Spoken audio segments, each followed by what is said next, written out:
Good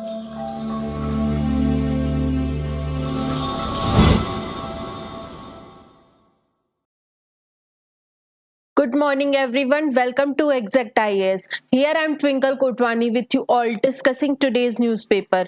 It's 23rd of October 2024. Without getting delay, let's get started. हमारी first news क्या कहती है? It's regarding Modi meets Putin, offers all help to end conflict. We all know पिछले 2-3 सालों से Russia और Ukraine के बीच में बहुत कॉन्फ्लिक्टिव चीजें चल रही हैं, वॉर लाइक सिचुएशन चल रही है। कभी रशिया यूक्रेन की टेरिटरी में इलीगली इन्वेड कर रहा है, कभी यूक्रेन भी इस चीज का ट्राई कर रहा है कि वो भी रशिया के रीजन्स पे इन्वेड करे। बट इसकी वजह से ग्लोबली बहुत ही अनरेस्ट लाइक सिचुएशन फैली हुई है, ग्लोबल स्टेबिलिटी नहीं है। कहीं ना कहीं इकोनॉमिक जो चेन है, जो सप्लाई चेन है, वो बुरी तरह से इम्पैक्ट हो रही है। ट्रेड रिलेशंस कहीं ना कहीं बिगड़ रहे हैं। इन सबको नॉर्मलाइज करने के लिए अभी रिसेंटली जो हमारे प्राइम मिनिस्टर है नरेंद्र मोदी जी, वो विजिट पर है, रशिया की विजिट पर। क्योंकि रशिया इस बार मीटिंग होस्ट करने वाला है ब्रिक्स नेशन की। रशिया के कजान रीजन में ब्रिक्स नेशन की मीटिंग्स होने वाली है। इसी रिगार्डिंग हमारे जो प्राइम मिनिस्टर है नरेंद्र मोदी जी, वो गए हुए हैं रशिया। और इसी बीच जब उनका इंटरेक्शन हुआ व्लादिमीर पुतिन से, उन्होंने बोला कि इंडिया हर तरह के एफर्ट्स लगाना चाहता है, हर तरह से रशिया की हेल्प करना चाहेगा, ताकि जो ये कॉन्फ्लिक्ट है रशिया और यूक्रेन के बीच में, इसे खत्म किया जा सके। इस मीटिंग के बाद जब ब्रिक्स समिट होगी और ब्रिक्स के भी पॉइंट्स आएंगे तो हम उसे भी इन डेप्थ एनालिसिस करेंगे। साथ के साथ आज ऐसा भी है कि आज हमारे जो प्राइम मिनिस्टर नरेंद्र मोदी जी हैं, उनकी मीटिंग चाइना के रिप्रेजेंटेटिव शी से भी स्केड्यूल्ड है। देखते हैं उनमें हमारे पास क्या पॉइंट्स आते हैं। Next one is focus is on restoring trust, says army chief. हमने कल भी बहुत डेप्थ में डिस्कस किया था LAC के बारे में, that is line of actual control. India और चाइना के बीच में लाइन ऑफ एक्चुअल कंट्रोल एक रीजन है जो कि बॉर्डर लाइन है, जो दोनों कंट्रीज को डिवाइड करती है। बट चूंकि इंडिया और चाइना के बीच में बॉर्डर को लेकर के काफी टेंशन्स चलते हैं, कभी चाइना क्लेम करता है अरुणाचल प्रदेश वाला region as a southern Tibet, कभी लद्दाख वाले गलवान वैली वाले रीजन में चाइना अपना एग्रेशन दिखाता है। इस सारी चीजों के तहत जो मेजर रीजन है LAC का, वो डिस्प्यूटेड है। सो इसी रिगार्डिंग अभी हमने एग्रीमेंट्स किए, कंटिन्यूअसली चाइना के साथ टॉक्स किए, और कोशिश यही है कि LAC वाले रीजन को डिस्प्यूट फ्री किया जाए और पहले जैसा नॉर्मलाइज सिचुएशन थी उसे नॉर्मलाइज किया जाए। इसी रिगार्डिंग जो हमारे आर्मी चीफ है, उनका स्टेटमेंट आया है कि पहले हम दोनों कंट्रीज मिलकर के एश्योर करेंगे, ट्रस्ट बिल्ड करेंगे कि हाँ, हम इस लाइन को अब फॉलो करेंगे या नहीं। इस हिसाब से ट्रस्ट बिल्ड होने के बाद वहां से आर्मी को डीएस्केलेट किया जाएगा और उस रीजन को नॉर्मलाइजेशन में लाया जाएगा, मतलब कि वहां का नॉर्मल मैनेजमेंट की तरफ आगे बढ़ेंगे। Next one is IMF retains India's growth projection as 7% for financial year 25. Basically, IMF, that is International Monetary Fund, ये एक ऑर्गेनाइजेशन है जिसने इंडिया की इकोनॉमिक ग्रोथ को प्रिडिक्ट किया है, प्रोजेक्ट किया है। इसका मानना ये है जो अभी का फाइनेंशियल ईयर है, जो कि मार्च 31, 2025 को एंड करेगा, इस पूरे पीरियड के दौरान इंडिया की इकोनॉमिक ग्रोथ 7% प्रिडिक्टेड है। साथ के साथ नेक्स्ट ईयर के लिए, मतलब कि 1 अप्रैल 2025 से 31 मार्च 2026 तक के लिए जो ग्रोथ है वो 6.5% प्रिडिक्टेड है। IMF हर साल एक अपनी रिपोर्ट रिलीज करता है जिसे बोला जाता है वर्ल्ड इकोनॉमिक आउटलुक।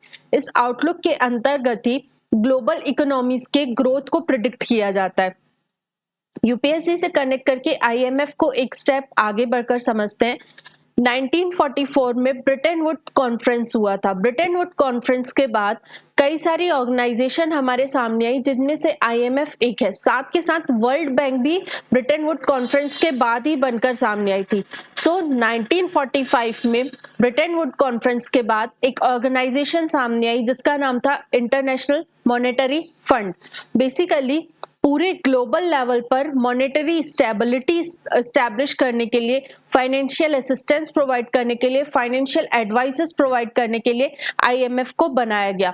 देखा जाए तो इसकी फर्स्ट प्रायोरिटी ये है कि ग्लोबल मॉनेटरी कोऑपरेशन बना रहे, मतलब कि सारी जो ग्लोब में कंट्रीज हैं वो आपस में मॉनेटरी इश्यूज को लेके कोऑपरेट करें, फाइनेंशियल स्टेबिलिटी बनी रहे, इकोनॉमिक ग्रोथ हो, ट्रेड इनहेंस हो, ट्रेड बढ़ा हो, सस्टेनेबल डेवलपमेंट हो और हाई एम्प्लॉयमेंट जनरेट हो, पॉवर्टी को खत्म किया जाए, साथ के साथ एक्सचेंज रेट स्टेबिलिटी मेंटेन रहे।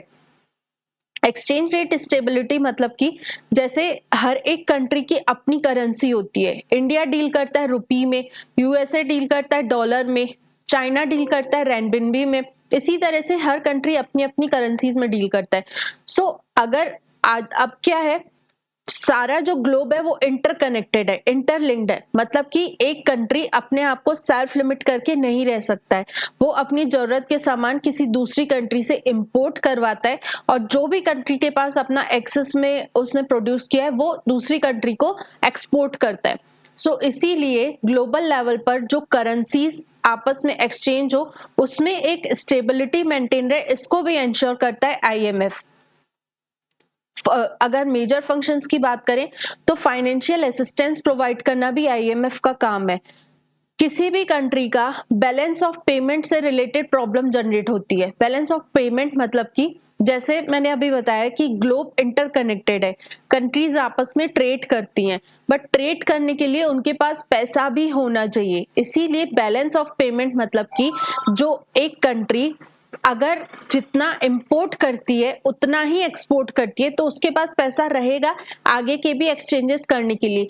बट एक कंट्री अगर किसी दूसरी कंट्री पर कंप्लीटली डिपेंडेंट हो जाएगी तो उसका पैसा पूरा बाहर जाता जाएगा और उसका बैलेंस ऑफ पेमेंट या यूं कह लो जो उसके रिजर्व्स हैं वो खत्म होने लगेंगे। सो आने वाले समय में उसके पास पैसा ही नहीं बचेगा कि वो कोई भी चीज दूसरी बाहर वाली कंट्री से इंपोर्ट करवा पाए।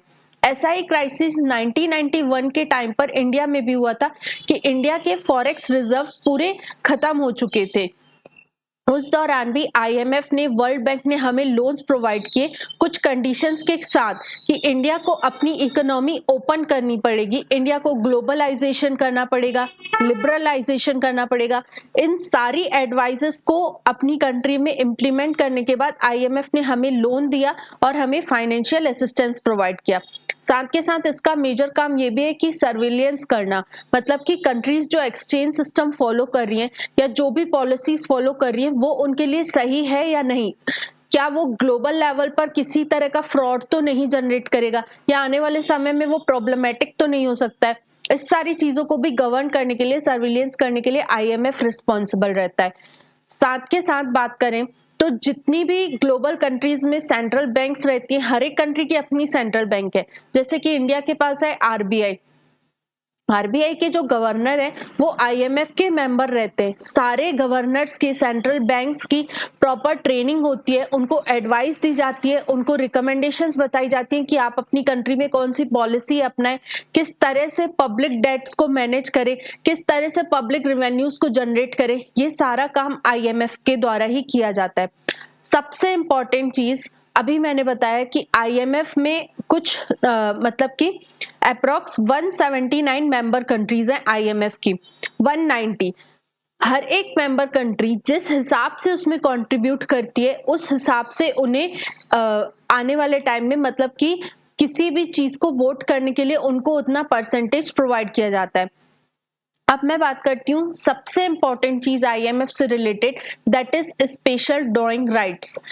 एक तरह की करेंसी का पेपर है, बेसिकली 5 करेंसीज को मिलाकर एक पेपर बनाया गया।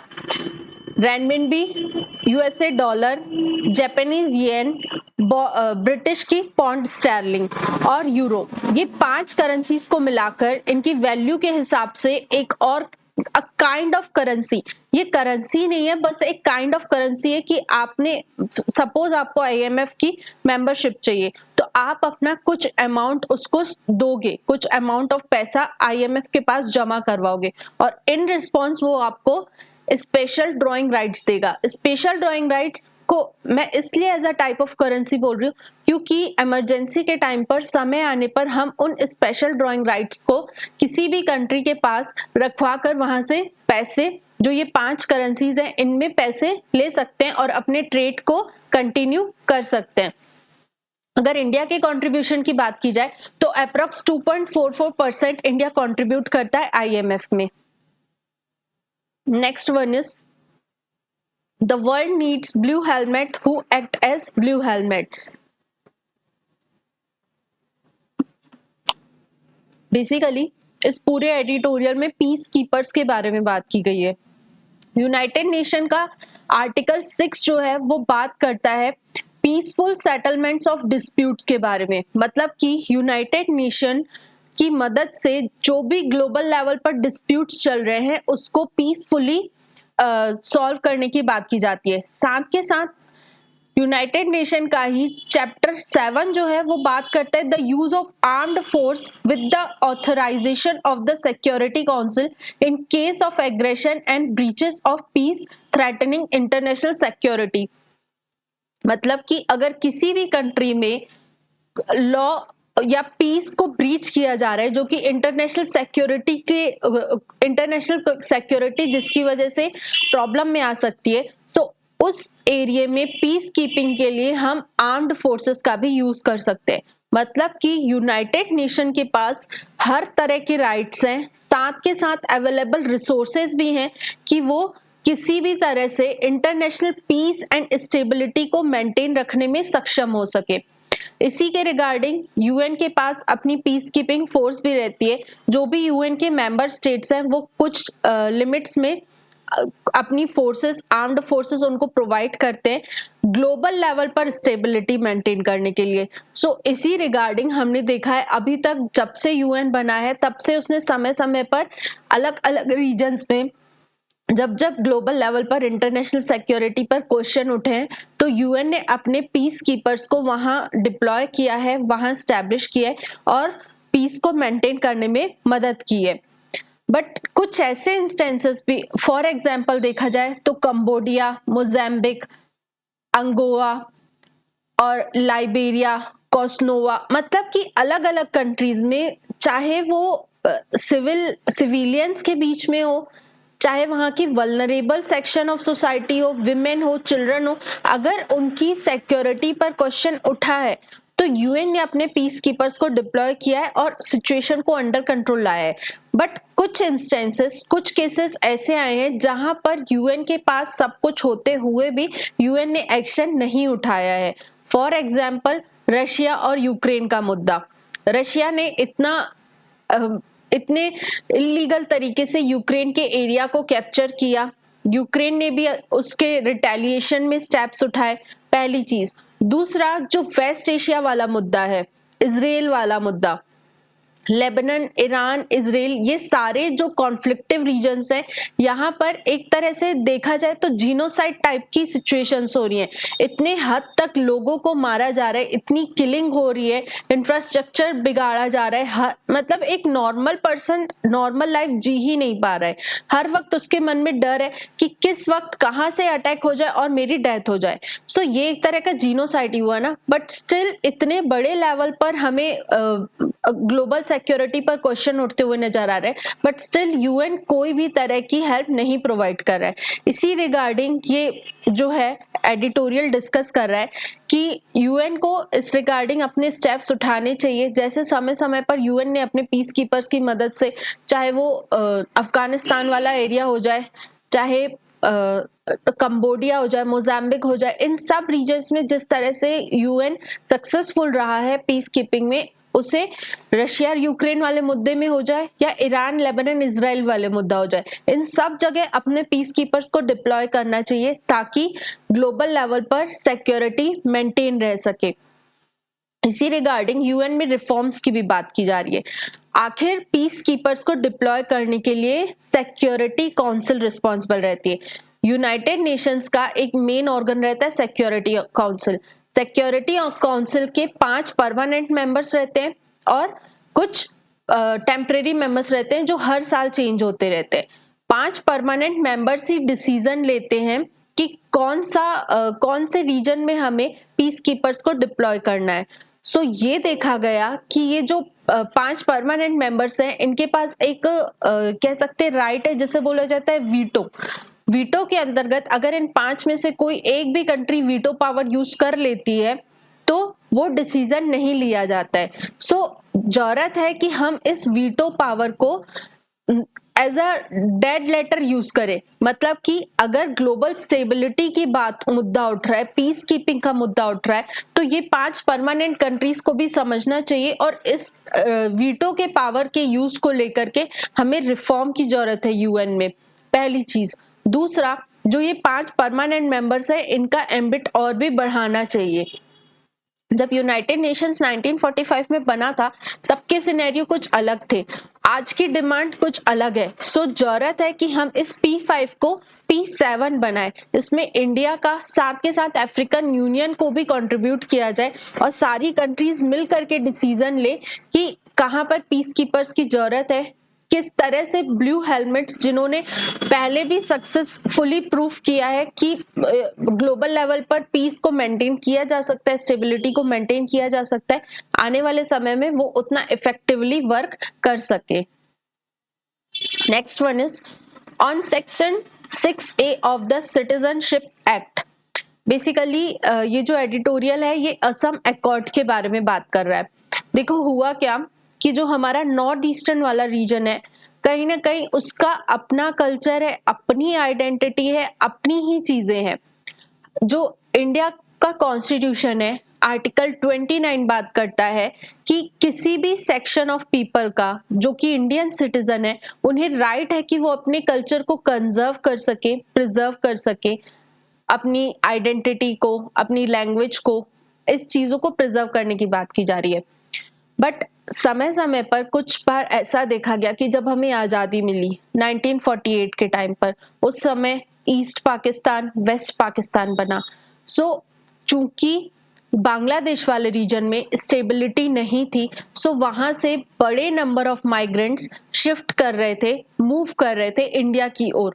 और जो इंडिया का नॉर्थ ईस्टर्न स्टेट्स हैं, वो कहीं ना कहीं वहां पर जो इंडिजिनस लोग थे उनको छोड़कर वहां से पाकिस्तान वाले रीजन से लोग फिल्टर हो के वहां की इंडिजिनियसिटी को खत्म कर रहे थे, पहला इंस्टेंस। दूसरी बार ये काम हुआ 1971 के टाइम पर, जब हमने पाकिस्तान की मदद की बांग्लादेश बनाने में। बांग्लादेश बना, उस टाइम पे भी वहां पे इंस्टेबिलिटी थी, लोग अपने घर बार छोड़ करके, जो बांग्लादेशीज थे वो फिर फिल्टर मतलब कि इनफिल्ट्रेशन के थ्रू नॉर्थ ईस्टर्न स्टेट्स में एंटर कर रहे थे और वहां पे एज अ माइग्रेंट रह रहे थे। बेसिकली जो असम के लोग हैं, असमीज लोग हैं, उन लोगों ने इसके खिलाफ आवाज उठाई। 6 साल तक कंटिन्यूअसली वो लड़ते रहे और फाइनली 1985 में जाकर के ट्राई पार्टीट एग्रीमेंट साइन हुआ, जिसे बोला जाता है Assam accord. Central government, Assam की गवर्नमेंट, साथ के साथ जो लोग इस मूवमेंट में पार्टिसिपेट कर रहे थे, उन सब ने मिलकर के असम अकॉर्ड साइन किया, जिसके तहत उसमें एक क्लॉज 6 रखा गया।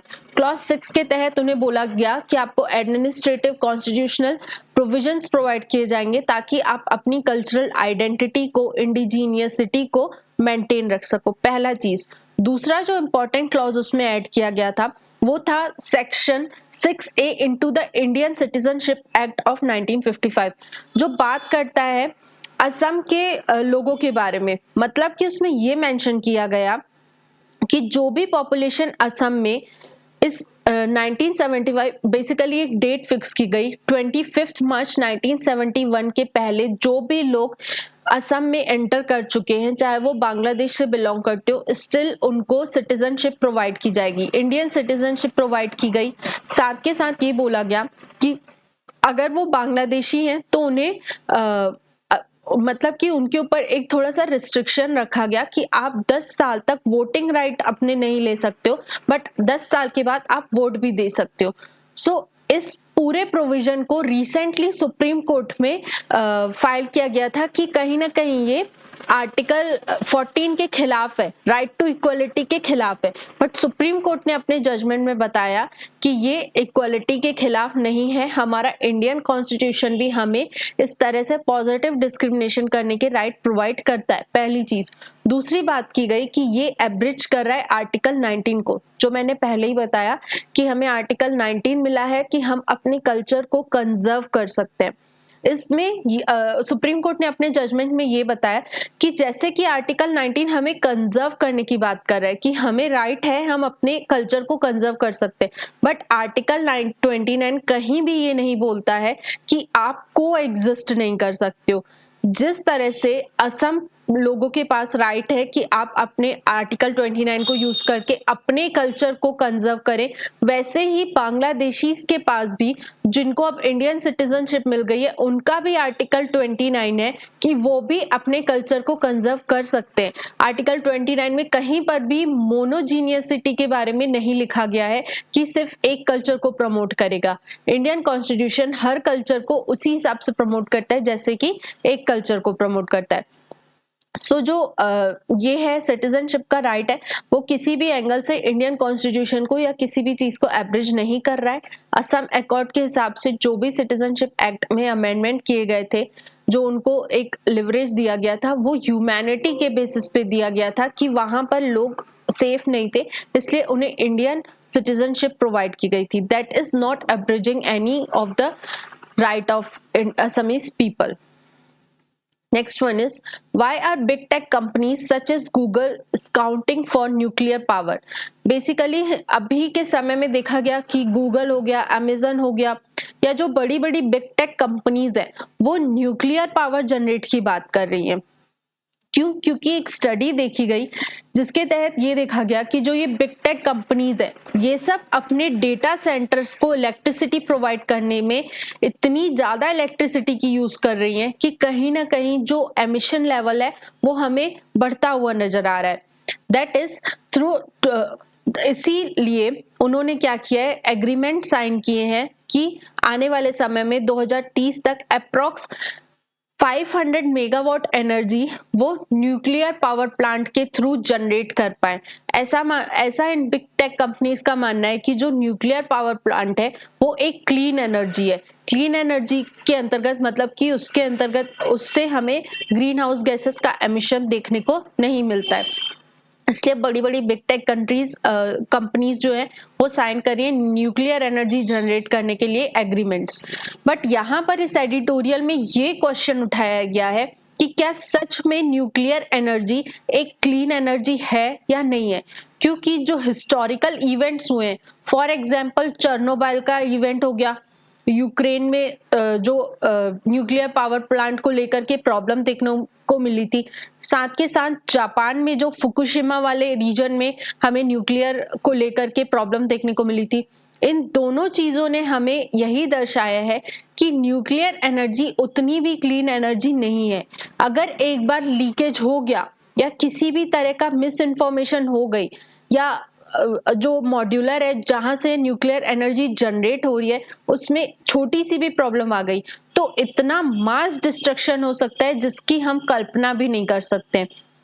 फॉर एग्जाम्पल फुकुशिमा वाले रीजन में सुनामी आई थी, जापान सुनामी प्रोन रीजन है, सुनामी आई थी, सो उस प्लांट में जो था वाटर इन्वेट कर गया था, जिसकी वजह से इवन तब से लेकर के अब तक, मतलब कि अभी 2011 से लेके अभी तक उसके इफेक्ट्स देखने को मिल रहे हैं, और कंटिन्यूअसली साइंटिस्ट उस चीज को लेकर के स्टडी कर रहे हैं कि किस तरह से उसके इम्पैक्ट को कम किया जाए, कि ये जो प्रॉब्लम है न्यूक्लियर रेडिएशन के कारण जो लोगों को डिसीज हुई है वो नेक्स्ट जनरेशन में ना शिफ्ट हो।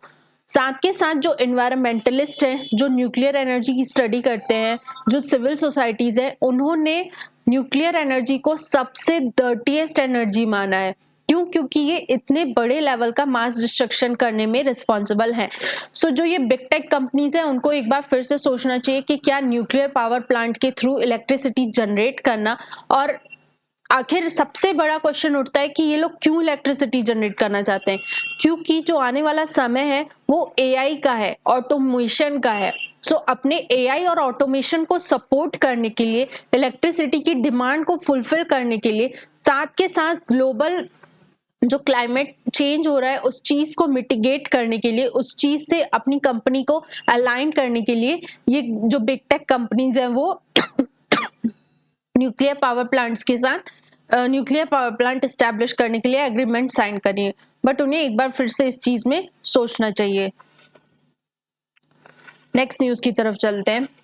India's fourth nuclear submarine launched with advanced arms. Basically India ने अपना चौथा न्यूक्लियर पावर्ड सबमरीन लॉन्च किया है। पहले बात की जाए तो पहले इंडिया के पास आईएनएस अरिहंत था, आईएनएस अरिघात था और आईएनएस अरिधामन था। ये तीनों न्यूक्लियर पावर्ड बैलिस्टिक सबमरीन्स हैं और चौथे नंबर पर S4 बनाया गया है। S4 को अभी प्रॉपर नेमिंग नहीं प्रोवाइड की गई है, ये अभी अभी बनकर तैयार हुआ है, एक वीक पहले ही। Next news, India and Singapore to explore joint development production of equipment for armed forces. Basically India और सिंगापुर के रिलेशन को समझते हैं। हमारे लिए सिंगापुर क्यों इंपॉर्टेंट है? सिंगापुर हमारे लिए इसलिए इंपॉर्टेंट है क्योंकि चाहे हम अगर ट्रेड की बात कर लें, ट्रेड रिलेशंस में भी सिंगापुर हमारा जो है वो बहुत बड़ा कंट्रीब्यूटर है। 27.3% ओवरऑल ट्रेड का आसियान कंट्रीज में से हम सिंगापुर के साथ करते हैं, पहली चीज। दूसरा, एफडीआई की बात की जाए तो सिंगापुर से हमारे पास बहुत ही ज्यादा एफडीआई इनफ्लोज आते हैं, फॉरेन डायरेक्ट इन्वेस्टमेंट सबसे इंपॉर्टेंट चीज। तीसरा, टेक्नोलॉजी ट्रांसफर हो गया, स्मार्ट सिटीज हो गया, इंफ्रास्ट्रक्चर हो गया, इन सबको डेवलप करने के लिए भी सिंगापुर हमारी बहुत ज्यादा मदद करता है।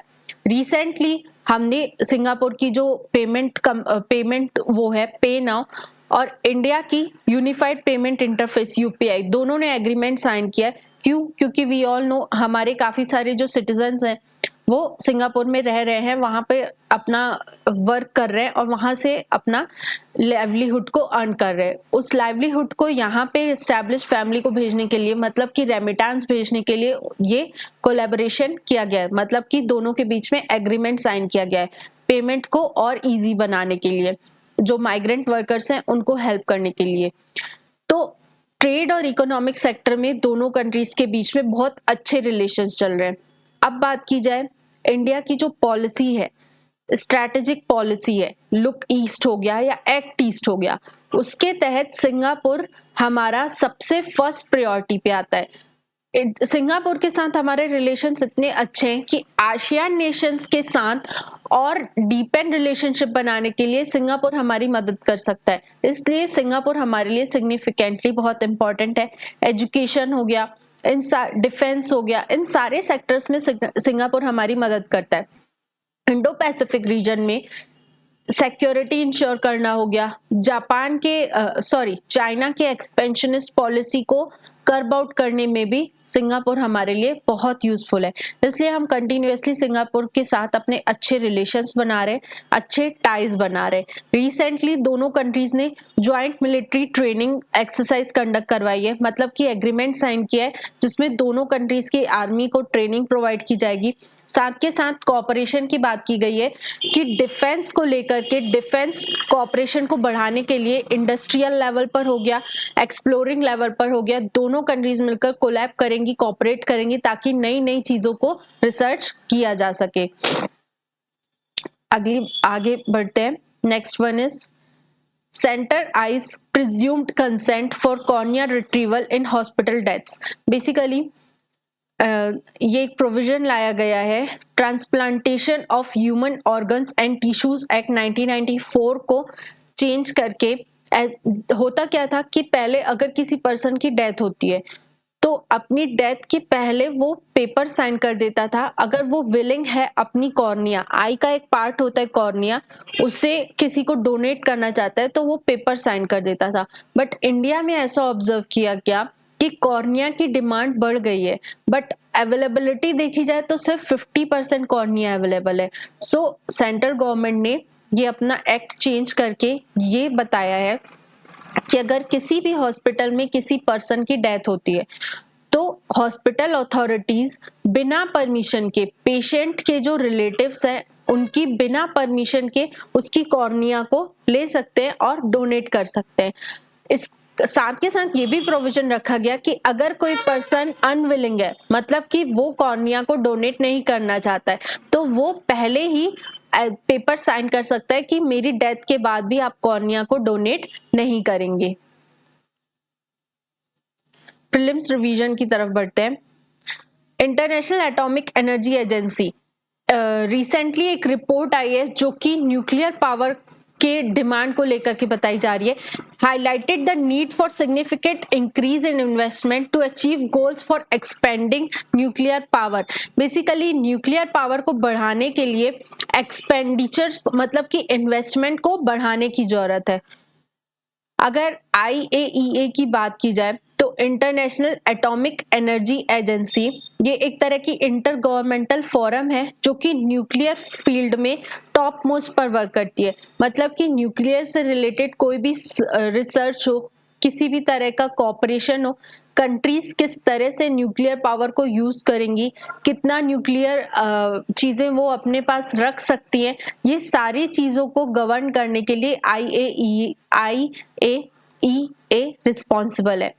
Safe, secure and peaceful use of nuclear technologies he global level पर प्रमोट करना IAEA का मेन मकसद है। साथ के साथ next one is nuclear powered ballistic missile submarine, already discussed. ऐसा मतलब कि इंडिया ऐसा पहले USA के पास, रशिया के पास, चाइना के पास, UK के पास, फ्रांस के पास, ऐसा इंडिया 6th नेशन बन गया है जिसके पास सबमरीन बैलिस्टिक मिसाइल प्रेजेंट है। E-Shram one stop solution, basically ministry of labour and employment ने वन स्टॉप सॉल्यूशन लॉन्च किया है।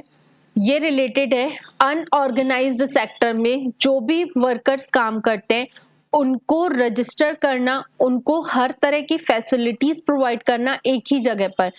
हुआ क्या कि 2021 में लेबर मिनिस्ट्री ने एक पोर्टल लॉन्च किया जिसे बोला गया ई-श्रम। ई-श्रम में जितने भी अनऑर्गेनाइज सेक्टर के लेबर्स हैं उन्होंने अपने आप को रजिस्टर करवाया। उसी से रिगार्डिंग एक वन स्टॉप सॉल्यूशन लॉन्च किया गया है। इसके अंतर्गत जो भी गवर्नमेंट स्कीम्स हैं, फॉर एग्जाम्पल MG नरेगा हो गया, for example one nation one ration card हो गया, प्रधानमंत्री श्रम योगी मानधन, इस तरह से जितनी भी स्कीम्स हैं उन सबके बेनिफिट्स को अवेल करने के लिए गवर्नमेंट ने वन स्टॉप सॉल्यूशन लॉन्च किया है। So this was all about today. Thank you so much. Hope you all like the session. इस तरह के और इंटरेस्टिंग सेशन से जुड़ने के लिए ज्वाइन करिए एग्जैक्ट IAS।